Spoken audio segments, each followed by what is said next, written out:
Salut à tous, on se retrouve à présent pour la vidéo Palme du mois de juin. Donc histoire de vous présenter un petit peu mes prévisions livresques. Donc ça va être un mois un petit peu particulier parce que j'ai décidé de ne sortir que des livres de poche. Tout simplement parce que j'ai une certaine tendance à toujours me tourner vers les grands formats et du coup les livres de poche ils passent un peu à la trappe. Donc j'ai essayé de rattraper tout ça. Comme d'habitude il y a plus de livres que ce que je pourrais en lire dans le mois. Mais j'aime bien en fait me laisser une certaine marge pour pouvoir choisir. En fait j'aime bien avoir un cadre mais il faut pas non plus que ce soit trop cadré. Je sais je suis un peu bizarre mais c'est comme ça donc voilà. Donc je vais commencer tout de suite déjà avec ma lecture en cours qui est Ce qu'il reste de moi, donc le tome 1 de la série Hybride aux éditions J'ai lu, donc qui est une dystopie où en fait à la naissance deux âmes habitent dans un même corps et en grandissant l'une des âmes va mourir pour n'en laisser plus qu'un autre et lorsque les deux âmes continuent de cohabiter on les appelle des hybrides et ils ne sont pas bienvenus au sein de la communauté. Donc je vous en parlerai plus dans un point lecture parce que là j'ai déjà bien avancé, il me reste quoi à peine une centaine de pages à lire depuis j'ai commencé hier. Il se lit vite et bien, il est original, bon ça casse pas trois pattes à un canard mais c'est sympa quand même. Donc après je me suis aussi prévu Zombie Island, le tome 1 de Zombie Story par David Wellington chez Milady. Donc une série typique sur les zombies dont le premier tome me fait de l'œil depuis un moment et qui traîne dans ma palle, donc ce sera l'occasion de le sortir.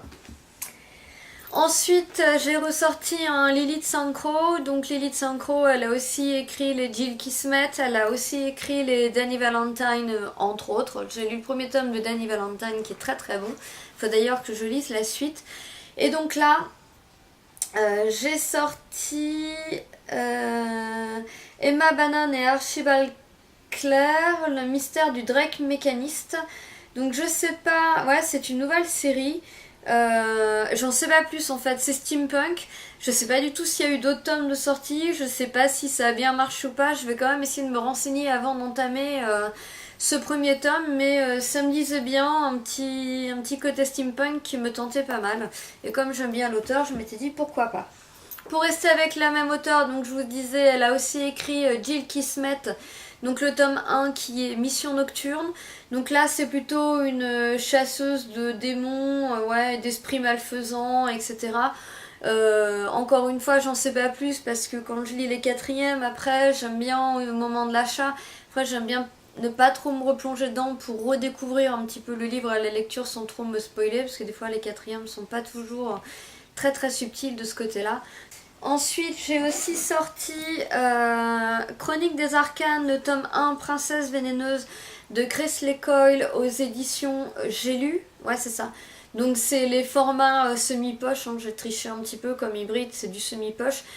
J'en ai entendu tellement de bien que j'ai vraiment hâte de me plonger dedans. Apparemment, il y a une magie sur les tarots, je crois, ou je sais pas trop. En fait, c'est pareil, je sais pas trop de quoi ça parle. Mais il me tarde de le commencer avec toujours une jolie couverture. Et même le dos est travaillé et du coup c'est assez sympa. Pour la suite, j'ai sorti Emergency, le tome 1, Morsure Nocturne de Cassie et Alexander, toujours chez J'ai lu. Donc là, j'ai envie de me faire mon propre avis parce que j'ai entendu pas mal d'avis mitigés là-dessus. C'est une jeune fille qui travaille à l'hôpital dans un service assez spécial. C'est le service Y4 qui est dédié aux créatures surnaturelles. Et voilà, je n'en sais pas beaucoup plus aussi. Et donc, j'ai entendu des bons avis, j'en ai entendu des beaucoup moins bons. Donc, à voir ce que ça donne. Je sais pas par contre combien il y aura de tomes pour cette série, ni si tous les tomes vont sortir en France, parce que si ça décolle pas trop, et ben comme d'habitude ils vont nous chanter ça. Ensuite, Comment j'ai cuisiné mon père, ma mère et retrouvé l'amour de S.G. Brown chez Folio SF. Donc là un livre de zombies qui a priori est censé être tourné vers l'humour. Donc je l'ai pris par pure curiosité et aussi parce que j'ai vu qu'il avait d'excellentes notes sur Livre Addict si je ne me trompe pas. Donc bah pareil, hein, on verra bien ce que ça donne et puis si c'est original, ça peut faire du bien aussi de lire un petit peu autre chose. Je continue après une série de Rachel Kane avec Vampire City, le tome 3. Donc bah, comme son nom l'indique, une série sur les vampires pour young adultes qui moi me divertit bien, hein. C'est pas les romans du siècle, mais les personnages sont sympas et je passe toujours un bon moment de lecture avec. Alors est-ce qu'à un moment je vais m'en lasser ou pas, j'en sais rien, mais pour l'instant j'aime bien, donc je suis contente de pouvoir me replonger dedans aussi. Après, je vais retourner chez Milady avec un premier tome qui a fait énormément parler de lui, puisqu'il est qualifié comme l'un des meilleurs romans de Beat Lit de tous les temps.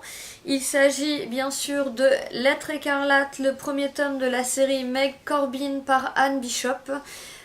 Donc a priori il est plus immersif que vraiment action. Donc on verra ce que ça va donner. Si l'univers et les personnages sont sympas, ça peut être très très sympa à lire aussi. Donc j'ai hâte, encore une fois, de me faire mon propre avis et de voir ce que ça donnera. En fait, je sais même pas spécialement de quoi ça parle. C'est une prophétesse de sang capable de prédire l'avenir lorsqu'elle s'incise la peau. Voilà. J'en sais pas plus et j'en lirai pas plus avant de commencer le livre. Après, parce que oui, il y en a encore, comme je vous ai dit, j'en sors toujours plus, j'en ai sorti 15 ou 16, je crois, quelque chose comme ça. Je sais que j'en lirai une grosse dizaine, mais c'est pas grave. J'ai sorti un Michel Lafon-Poche avec le premier tome de Né à minuit qui est Attirance par Sissy Hunter. Donc là, a priori, c'est une jeune fille qui se retrouve dans un centre pour adolescents marginaux et ils mettent... Ici cohabitent sorciers et autres créatures de la nuit. La jeune fille va tenter de découvrir sa vraie nature. Donc voilà, donc pareil, j'en ai pas mal entendu parler, donc j'ai envie de me lancer là-dedans et de voir ce que ça donne. Après, j'aime, je continue, j'aime pas, j'arrête. Hein. C'est pas plus compliqué que ça. Je continue maintenant un tome que j'ai commencé, enfin une série que j'ai commencé il y a bien 2 ans. J'ai lu le tome 1. Il s'agit en fait de Chasseuse de vampires, le tome 2 par Nalini Singh. Donc le tome 2 c'est Le souffle de l'archange et c'est aussi aux éditions J'ai lu. Je me souviens qu'il y a 2 ans j'avais vraiment adoré le tome 1, alors pourquoi j'attends autant avant de lire le tome 2, j'en sais rien. J'espère juste que je vais pas avoir de trop gros trous de mémoire pour relire ce tome parce que j'ai un peu une passoire à la place de la tête. C'est pour ça que j'ai tendance à, quand je lis des tomes, toujours enregistrer un résumé de ma lecture parce que si je laisse passer quelques mois entre les deux, je peux avoir des trous. Donc là, il y a 2 ans, donc on verra bien et sinon j'essaierai de me retrouver des résumés un peu spoilants du tome 1. Et voilà, en tout cas, j'ai hâte de relire, de me replonger dans cette saga qui est assez originale et qui mélange les anges, les archanges et les vampires aussi, si je me trompe pas.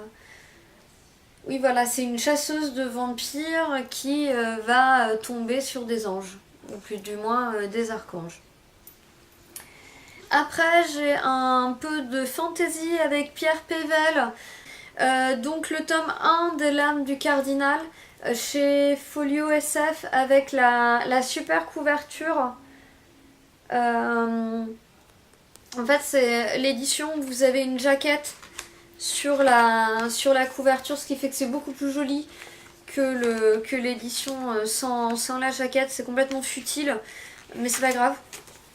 Moi j'aime bien, je le trouve très joli. Donc ça se passe sous le règne de Louis XIII avec le cardinal de Richelieu. Et il y a des dragons et j'en sais pas plus. J'ai feuilleté l'autre coup, l'écriture a l'air vraiment très belle, très travaillée. C'est du Pierre Pével, ce sera mon premier Pierre Pével. Donc ça va changer un peu, ça fait un moment que j'ai pas lu de fantasy, pourtant j'adore ça, mais en ce moment je sais pas pourquoi, j'en lis beaucoup moins. Donc je vais me plonger dedans avec plaisir en espérant avoir le temps parce que je sais qu'il va falloir que je fasse des choix. Après j'ai sorti une dystopie avec Legend, le premier tome de la trilogie du même nom par Marie-Lou aux éditions Le Livre de Poche. Je ne sais plus chez qui c'est sorti en grand format, donc je vais rien dire parce que j'ai peur de vous dire des bêtises. Mais j'avoue que j'hésitais un petit peu à me plonger dans cette dystopie. Je sais plus pourquoi parce que je me souviens plus du tout de quoi ça parle, mais je sais qu'à l'époque quand il est sorti en grand format j'hésitais un peu. Et quand je l'ai vu sortir en poche, je me suis dit que c'était quand même l'occasion ou jamais de le tenter à un prix qui était quand même bien raisonnable. Donc comme ça me fait aussi changer de genre et me fait sortir une petite dystopie pour ce mois spécial livre de poche où du coup forcément j'ai sorti pas mal d'urban fantasy quand même. Donc en parlant d'urban fantasy, ma saga chouchoute, le retour avec le tome 3 de Charlie Davidson, troisième tome tout droit par Darinda Jones, excusez-moi, chez Milady. Donc faut-il vraiment parler de cette saga? Faut-il vraiment la présenter? Est-ce qu'il faut vraiment présenter Charlie? Je pense pas. En tout cas, j'ai vraiment adoré les 2 premiers tomes et voilà, j'ai encore mes chiens. Je suis désolée, je suis vraiment super désolée. Et je ne m'inquiète vraiment pas pour ce troisième tome où je sais que il y a quand même peu de chances que je sois déçue. Vous voyez les chaussures hein? Et ben j'étais tellement fan des pompes que j'ai fait un gros craquage. En fait ce sont des Iron Fist et je les ai trouvées. Donc les miennes ne sont pas noires et argentées, elles sont noires et dorées. Mais c'est pas grave, j'étais trop contente parce qu'en fait j'ai les escarpins de Charlie Davidson. Voilà, tout le monde s'en fout mais moi je suis trop heureuse de vous le dire, je les adore. À savoir qu'ils sont super pas confortables quand même mais c'est pas grave. Je vais donc finir ces prévisions livresques avec un livre de chez France Loisirs encore en fantasy. Donc un Robin Hobb, Les Cités des Anciens, le tome 2, Les Eaux Acides. Donc pareil, j'avais lu le tome 1 il y a longtemps, je me suis pas plongée dans la suite, pourtant j'avais bien aimé. Après c'est du Robin Hobb, c'était assez spécial, c'est hyper descriptif, c'est très immersif. C'est un monde où vous plongez vraiment dans l'histoire, où vous plongez pas, vous accrochez pas. C'est pas bourré d'action et de dynamisme, hein, donc... Mais après, c'est un univers qui est super sympa. Donc j'ai quand même vraiment envie de le continuer, surtout que c'est pas non plus des gros pavés. Ouais, il y a un peu moins de 400 pages, donc c'est quand même c'est pas non plus un tout petit livre, mais c'est pas une grosse brique. Donc j'ai envie de poursuivre et finir cette saga. Donc voilà, ce sont tous les livres que je voudrais lire en juin, même si encore une fois je sais que je n'irai pas tout. En tout cas, c'est ceux que j'ai sélectionnés et je pourrai piocher dedans au fur et à mesure du mois pour essayer de faire baisser un petit peu ma pile à lire de livres de poche. Ce qui n'est pas forcément hyper subtil parce que comme j'ai sorti pas mal de premiers tomes ou de suites de saga, si j'aime bien je vais acheter la suite. Donc en fait je vide la palle pour la re-remplir tout de suite après. Mais bon, c'est pas grave. Il y a des fois, faut pas toujours chercher à être... hyper logique parce qu'avec moi c'est pas gagné d'avance. En tout cas, je vous souhaite à tous une très bonne journée, je vous souhaite encore à tous de très bonnes lectures comme d'habitude et je vous dis à bientôt, bye bye.